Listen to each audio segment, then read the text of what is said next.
in the Dark 2 sucks. It sucks even worse than the first one. And just like the first game, it has bad puzzles, deaths cheaper than your average OnlyFans model, and combat that sucks the life out of your soul.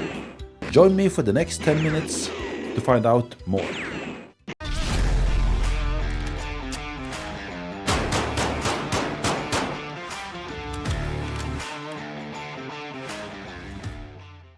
Alone in the Dark 2 is, just like the first one, a third-person survival horror game set in the early 1900s.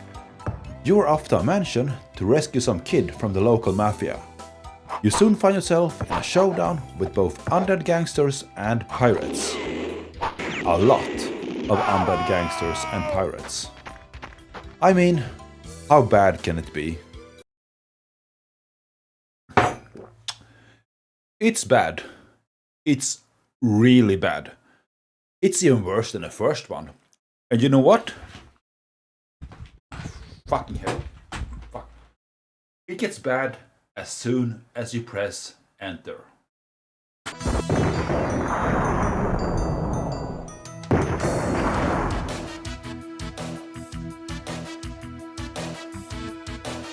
While the first game had a pretense of being at least decent, the sequel sucks right from the very first screen. Now, why can't I hit this prone enemy? He's holding a gun and I need to wait for him to get up? That's horse shit. Why can't I just do this?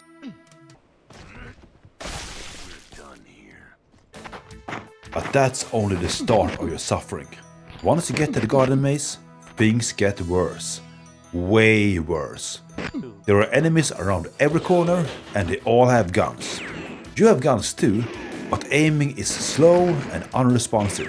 And the camera sucks so bad, aiming is borderline impossible. Hey, you.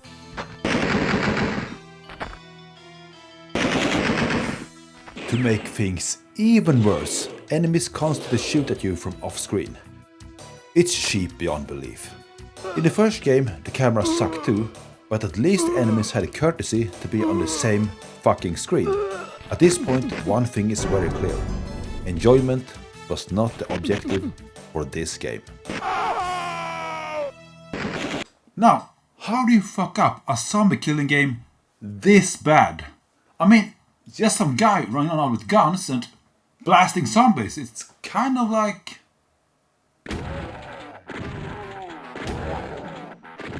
Now, this is more like it. Fast-paced action, shoot up hordes of zombies, and smooth, responsive controls. And you know what? They both released in 1993. Now let's talk about the next crime against humanity. The stunlock. It's a sad fact that even the most basic enemy can stunlock you to death, and there is nothing you can do about it. Once the stunlock begins, that's often the end of the fight. Once the stunlock starts, that's often the end of the fight. Look at this shit! There was no playtesting. No fucking playtesting. They knew almost no one had internet back then, so they could see for themselves how bad the game actually was. The game designer's soul must be pitch black after they ripped off all those honest gamers of their last hard-earned dollars using this piece of garbage.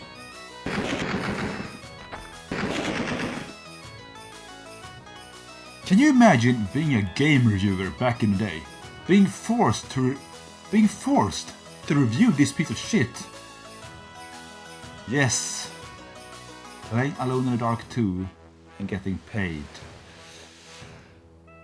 Let's move on. So, is fighting gun villain zombies all you do in this game? Well, there is a part shortly after the garden maze, which actually provides some change of pace. You even get to solve one good puzzle, MacGyver style.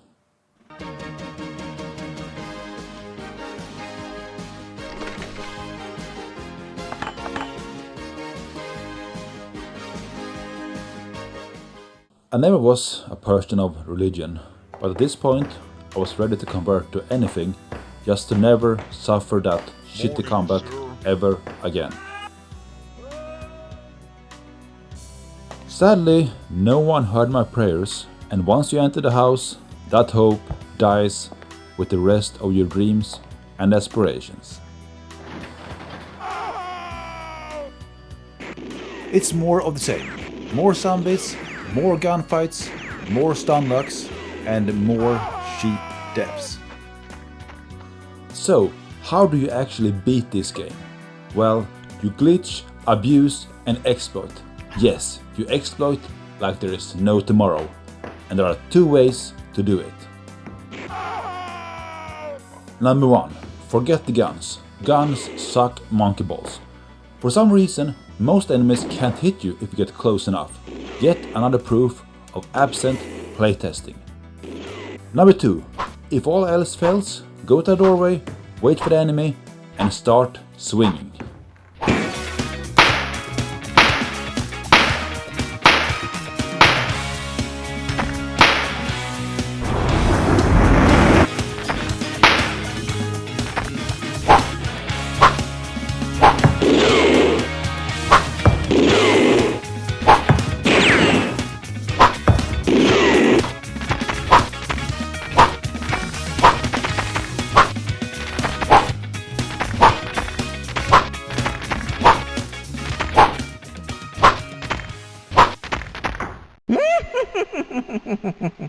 This game is pure garbage. It's such a level of garbage that I can't even make a good review. But there is still one sliver of hope left. Let's discuss that. Halfway through the game you will get captured, and now you get to play as the little girl instead. She can't fight or use guns, so there you have it, right?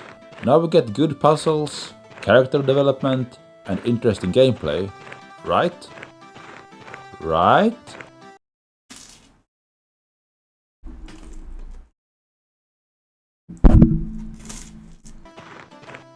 No. No, you don't. Since you cannot fight, that means getting discovered is instant game over. The girl moves like a slug, does these 360 spins just by touching the arrow keys. It's even worse than the main character. In fact, the controls are so bad I had to spend 30 minutes just on this single stealth section. You know what? I'm ending this right now. There is no justice in life. Something that works better is when you fight pirates using Home Alone inspired traps. One pirate dies of sneezing. Another one dies by slipping on ice, and yet another one gets stuck on the floor. While it's a bit silly that 200 years old pirates get defeated by slipping on ice, you have to give credit where credit is due. Long story short, the girl finally rescues the main character, and guess what awaits? Take a guess. Take one fucking guess. Let's have a quiz. A. The player uses wits and logic to determine... You know what? Fuck the quiz. You know what awaits. More combat, more stunlocks, more cheap deaths, more pain and suffering. Fuck this. I quit.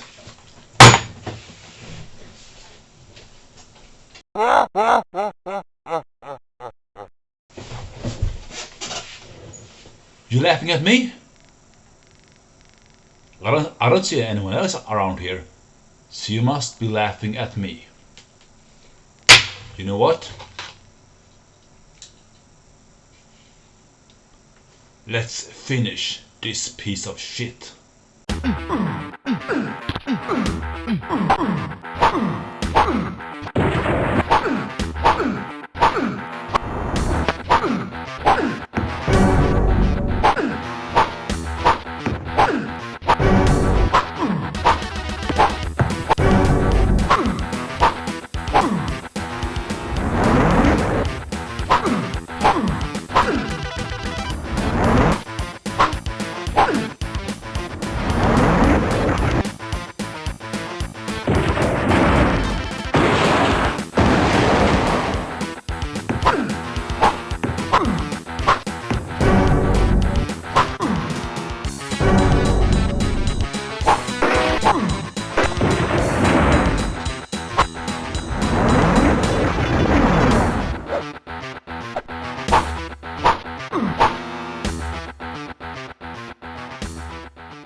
This is the last boss, and guess what? He sucks just like the rest of the game. But at least it doesn't stunlock you. Well, I can't say any more bad things about this game, but there is a person who can. This game sucks ass. It sucks more than a midnight shit, and its mere existence is a crime against humanity. I could not say it better myself. Cheers.